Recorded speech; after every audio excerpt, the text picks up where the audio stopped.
pues no tener acceso al lenguaje prácticamente, al uso, a la comprensión y a la transmisión, por así decir, de información a través del lenguaje, debido a varios factores. O sea, pueden haber factores culturales, factores educativos, ya caemos en una situación donde falta de educación pública impide que haya una alfabetización en un cierto idioma, conste, especialmente la lengua franca, ¿no? El español, que impide la facilidad de relacionarse entre las personas. Hablamos de alfabetización en español es un cuento. Después en idiomas indígenas, considerando también el Xinca y el Garífuna, no solo los idiomas mayas, ahí cómo vas midiendo la cosa si no hay un seguimiento institucional de estos idiomas. Y se deja todo, se relega todo a un conocimiento tradicional, por así decir, y a una educación no estructurada. Hay un montón de gente que habla su idioma, pero no lo puede escribir. Y hay muchos casos en los que los mismos idiomas se castellanizan por falta de palabras o de conceptos existentes en el español, pero no, por ejemplo, en el cachiquel o en el quiché. Dividido en dos tipos de conceptos. En alfabetismo relacionado al proceso de no saber leer ni escribir, que es el más usual. En Guatemala tenemos casi el 80% de analfabetismo en el área rural.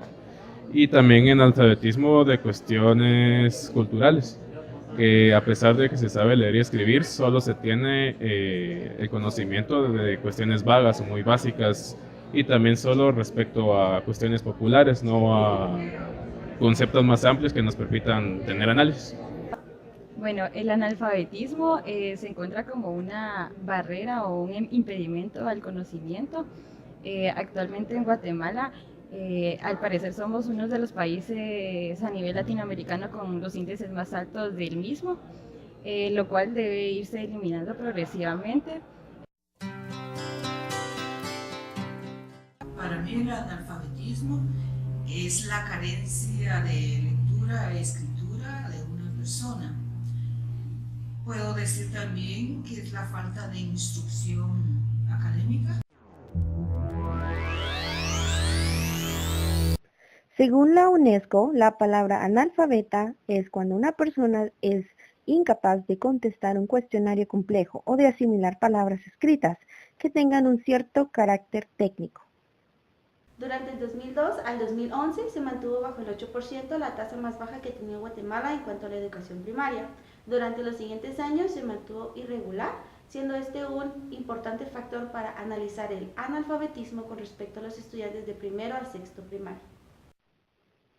Con respecto al analfabetismo, se estimó que en el 2002 Guatemala se conformaba de 11.237.196 habitantes en total, donde 5.496.839 eran hombres y 5.740.357 eran mujeres. Ahora, dentro de este número de habitantes, el 29.32% es analfabeta, conformado por el 38.38% por hombres y el 61.61% por mujeres. Luego, en el 2011 se presentó una disminución con respecto al índice de analfabetismo. Este presentó una disminución de 10.93%, colocando dicho índice en 17.46%.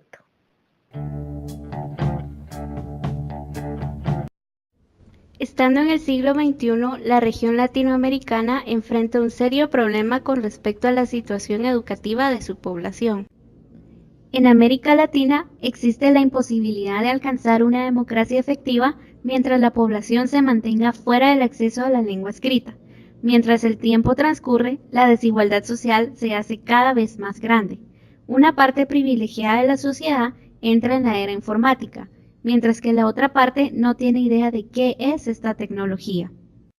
El acceso total de la población a la lengua escrita se ve dividida en dos tipos de dificultades: un porcentaje importante de la población adulta no alfabetizada y un ineficiente sistema educativo que no logra alfabetizar a los niños en el tiempo escolar estipulado.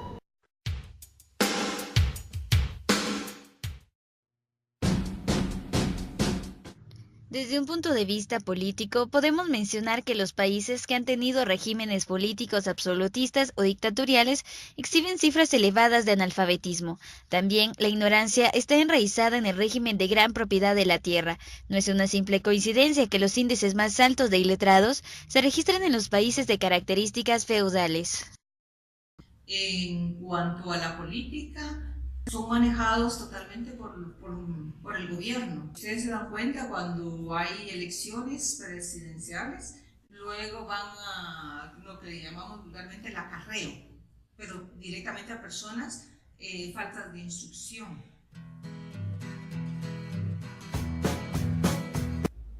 Todo niño tiene derecho a la educación. En la práctica, este derecho se ve afectado con la economía de la familia, por lo que los conocimientos y aptitudes se retrasan, únicamente desarrollados por los privilegiados de la fortuna. Como dice la ley antigua y desigual, las personas con educación no desarrollan trabajos manuales. Por otra parte, según el artículo 82, inciso 2, el Estado debe esforzarse en ayudar para brindar acceso a todos los grados de enseñanza. En la realidad, los niños asisten a escuelas para recibir una educación básica, mientras que son lo suficientemente capaces de poder trabajar y apoyar a la economía de la familia. La insuficiencia de salarios, el alza constante de precios, la escasez de productos alimenticios, la carga de familias numerosas, la inestabilidad de trabajo y las anomalías de salud repercuten en la mortalidad infantil y subalimentación, que están ligados a los altos índices de iletrados. Economía laboral totalmente, ¿verdad? No hay fuentes de trabajo para ellos.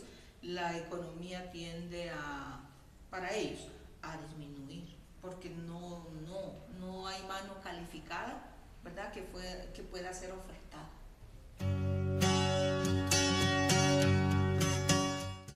Ciudadano, sin mencionar algún diccionario en específico, significa individuo con goce de derechos civiles y políticos de un Estado, y que ciudadanía tiene que ver con la condición de ciudadano, es decir, el uso de derechos y deberes de ciudadanía. El capitalismo, de igual manera, alza la mano como causa del analfabetismo, ya que el atraso cultural de los pueblos reside en la explotación material de que son víctimas. La ignorancia es al capitalismo su mejor cliente. La UNESCO definió el alfabetismo como la habilidad de entender, interpretar, crear y contar utilizando materiales impresos y escritos relacionados a distintos contextos. El alfabetismo implica un aprendizaje continuo que permite al individuo alcanzar sus metas y desarrollar conocimientos, así como de participar en su comunidad. Guatemala forma parte del grupo de países con bajo nivel de desarrollo humano a nivel mundial.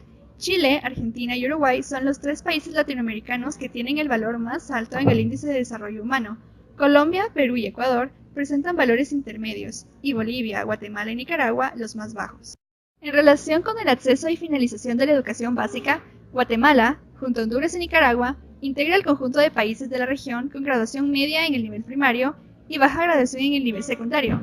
Asimismo, al considerar el desempeño de los alumnos en las áreas de lengua y matemática en tercero y sexto grado de nivel primario, Guatemala, junto con Panamá, Paraguay, Ecuador, Nicaragua y República Dominicana, forma parte del grupo de países con menor nivel de rendimiento. Características básicas y elementos estructurales que se encuentran presentes en todo acto educativo de alfabetización. Por ejemplo, la comunidad o grupo social, el adolescente, adulto o niño, el contenido específico y el facilitador o maestro. Estos elementos no están aislados, sino que se interrelacionan unos con otros de diferente manera. Podemos mencionar 2 clases de interacción: el dinamismo de la situación educativa y el proyecto de desarrollo de la comunidad o del grupo en el cual tiene lugar el proceso de alfabetización. Existen diversas metodologías de alfabetización, pero enfatizaremos 2. Primero, el método de palabras normales, recomendado por el Seminario Interamericano de Educación celebrado en Caracas en 1948. Por su fácil aplicación, no requiere personal con una preparación profesional, el material que utiliza es muy simple y el tiempo de aprendizaje es relativamente corto. El objetivo de este método es asegurar al alfabetizado el dominio de la lectura y escritura para comprender textos referidos a su propia vida y crear en la persona el deseo de un mejoramiento permanente. Y segundo, métodos que utilizan juegos y simulaciones. La experiencia muestra que el aprendizaje más efectivo es el aprendizaje activo. Por ello, uno de los objetivos de la alfabetización es que los alfabetizados sean capaces de utilizar sus conocimientos. Los juegos y simulaciones crean las posibilidades de incorporar al estudiante en el desarrollo y en la aplicación de los aprendizajes adquiridos porque los pone como sujetos de una acción práctica. Desde una perspectiva de género, el incremento de la alfabetización tiene un notable valor a favor de las políticas de equidad, con el significativo efecto que sobre la reducción de la pobreza tiene esta acción diferenciada. La mortalidad infantil en América Latina supera en más del 100% en los estratos de población menos educados a la medida de aquellos otros que cuentan con más educación. Y hay estudios que demuestran que el incremento de un 10% en las tasas de alfabetización de las mujeres supone un 19% de reducción de la mortalidad infantil. Desde este punto de vista, alfabetizar es dar vida. El analfabetismo en Guatemala produce deterioros en la salud de los hijos, un incremento de la mortalidad entre los hijos e hijas de las madres no alfabetizadas, que CEPAL cuantifica en 350 vidas de niños y niñas que, como promedio anual, se habrían salvado si su madre contara con estas competencias. Las madres no alfabetizadas viven en peores condiciones de salud, lo que incrementa el riesgo de morir durante la gestación, en el parto y después de este, y el riesgo de enfermar es mayor en los hijos e hijas de madres no alfabetizadas.